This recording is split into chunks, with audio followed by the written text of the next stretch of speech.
రవితేజ అంటే box office దగ్గర minimum guarantee hero. అసలే మాస్ రాజా కాబట్టి ఆ వర్గం ప్రేక్షకుల అండ ఫుల్లుగా ఉండేది. కానీ ఇప్పుడు ఫ్లాప్లతో మాస్ రాజా డీలా పడ్డాడు. ధమాకా రేంజ్ హిట్ కొట్టలేకపోతున్నాడు. దీంతో రెమ్యూనరేషన్ లో కోత తప్పలేదు అని సమాచారం.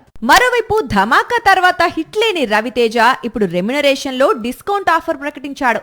నిన్నటి వరకు సినిమాకు 25 కోట్లు తీసుకునే రవితేజ ఇప్పుడు 10 కోట్లు కోత పెట్టి కొత్త చిత్రానికి 15 కోట్లు మాత్రమే తీసుకుంటున్నాడట.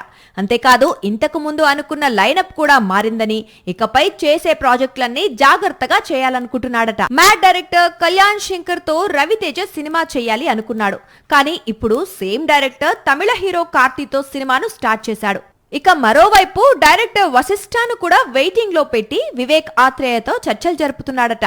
సరిపోదా శనివారం చిత్రం తర్వాత గ్యాప్ తీసుకుని మాస్ రాజా కోసం వివేక్ ఒక పవర్ఫుల్ స్టోరీ రెడీ చేశాడట. అలాగే రాజారాజ చోరా స్వాగ్ సినిమాల దర్శకుడు హసిత్ గోళీతో మరో కొత్త చిత్రం ఖరారు చేయబోతున్నాడట.